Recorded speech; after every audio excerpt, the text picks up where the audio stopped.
And that it just it just it flipped a switch for me internally. And there's so many things that are connected to our hormones, including our iron levels, that we need to discuss and we need to know, because the only way that we're going to change things, to change the outcomes for us personally, and also change things for our daughters, is we have to become more informed. And I know that can seem really intimidating, and I'm going to beg you to like push all the doubts out of your mind, to push off like, I'm not smart enough, I have no health background, I don't have the training, who am I to question my doctor?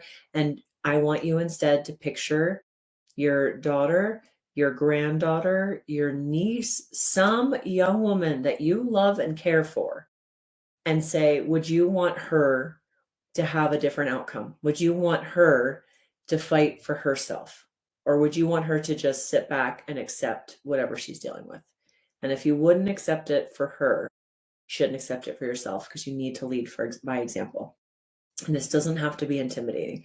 So I really want you just to become more informed on your hormones. I want you to know what part they actually play. When is it hormones? When is it something else?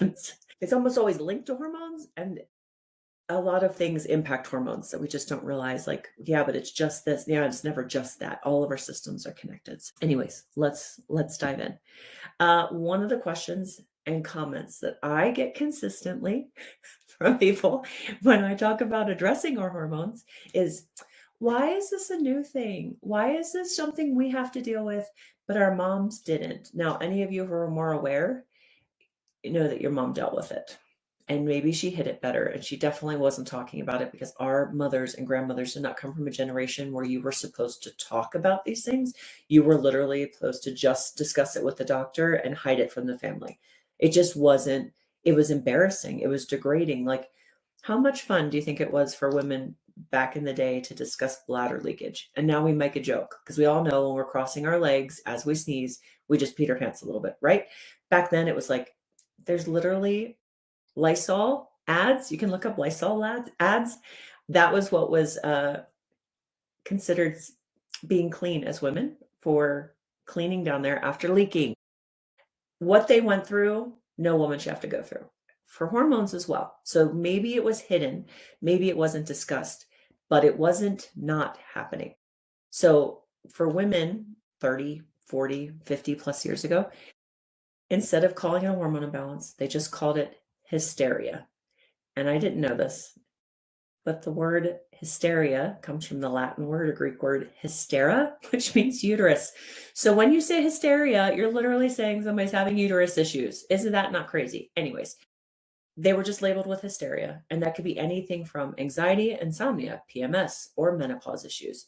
And what was used as treatment is morphine and opium. They drugged up our grandmothers.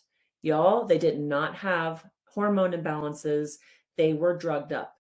Often they were institutionalized. They were put in the crazy house. So all the things that are driving you crazy right now, your grandmother and your great grandmother were literally labeled as crazy and possibly put into an institution, if not put on morphine or opium or alcohol. So you wonder why grandma became a lush.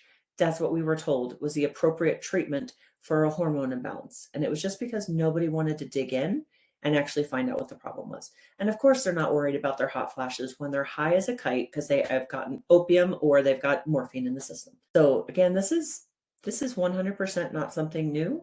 We are just actually aware enough that we're dealing with it. We're asking questions and we're deciding, hey, that's not acceptable to make everybody a drug addict with hormone issues.